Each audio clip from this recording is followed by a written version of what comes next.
მართალი იზეიმებს უფალი შეგვეწიოს ამ სიტყვებით დაასრულა დღეს გიორგი მიქაძემ სასამართლო პროცესზე მისი პირველი სიტყვა დღეს დაარღვია პრაქტიკულად მეორედ დუმილი უკვე ბრალდებული სტატუსით განსასჯელის სკამიდან გიორგი მიქაძემ პირველად მას სასამართლო პროცესზე თქვა რომ ამ საქმესთან შემხებლობა არ აქვს არ აღიარებს ლევან ჯანგოლაძის შეკვეთილი მკვლელობის საქმეში ერთ-ერთ ფიგურანტად ყოფნას დღეს კი მან თქვა რომ გამოგონილია ბრალდება მის წინააღმდეგ და სიმართლეს არ აქვს ადგილი მათ შორის პროკურორის მიერ გაჟღერებულ ფაქტებთან დაკავშირებით მან ისაუბრა და თქვა რომ არის სრული აბსურდი ვის გონებაში მოიხარშა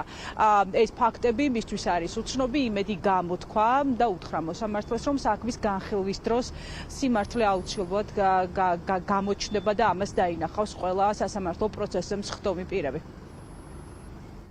პროკურორის მიერ გაჟღერებული ფაქტების სიმართლეს არ შეესაბამება და ვის გონებაში მოიხარშა და შემდეგ განხორციელდა ეს ბრალი, იმედია გაირკვევა. თქვენ ღირსებავ საქმის განხილვის დროს დარწმუნდებით რომ არაფერ შუაში ვარ. რაც შეეხება ცილის წამებებს, იმედი მაქვს სამართალი იზეიმებს, უფალი შეგვეწიოს.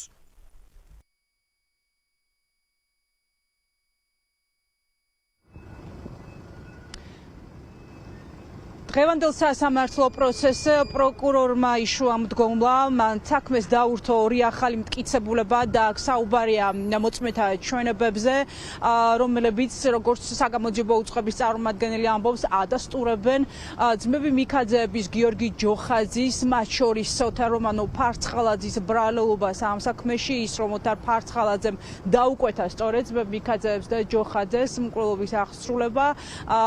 ესენი არიან რუსეთის მოქალაქეები, რომლებმაც ჩვენება უკვე მიცეს გამოძიებას და ეს ჩვენება დევს საქმეში, მათ შორის ვიდეო მტკიცებულება და შემდგომში უკვე სასამართლო პროცესებზე ბუნებრივია მოსამართლემ ეს მტკიცებულება დაუშვა მიუხედავად ადვოკატების წინააღმდეგობისა,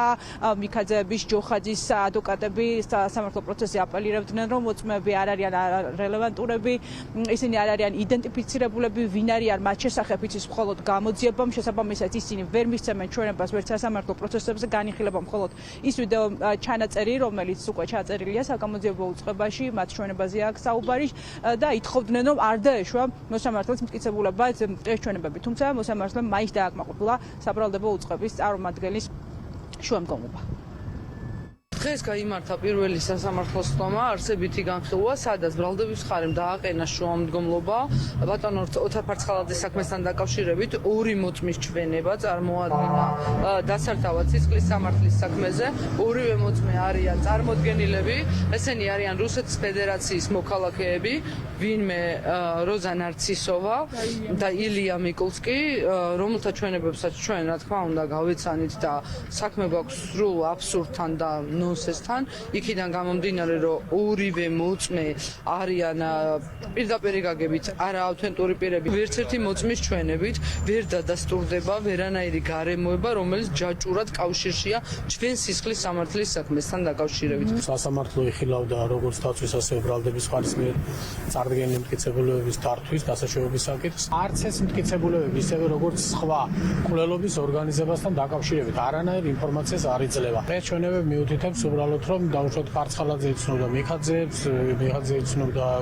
იცნობდა ჯოხაძეებს, მას ნამდვილად არანაირი შეხება არ ქონია არც მოცემულ პირებთან, არც მოცემულ საქმესთან, არც მის ორგანიზებასთან, არც ინტერესი ქონია და არც მოტივი და როდესაც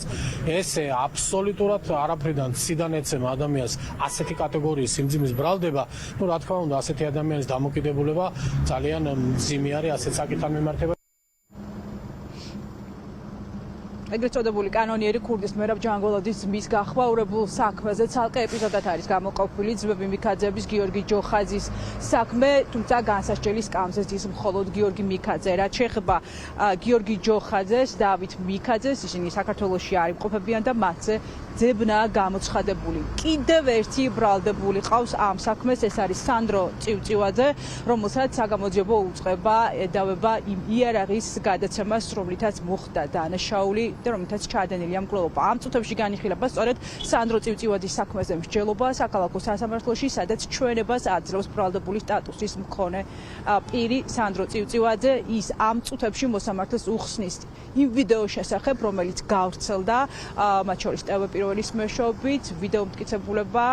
დევს საქმეში, სადაც ჩანს სანდრო წივწივაძე, მათ შორის ბრალდებული გიორგი ჯოხაძე და ვიდეო მტკიცებულებაში განიხილება სწორედ იარაღის თემა.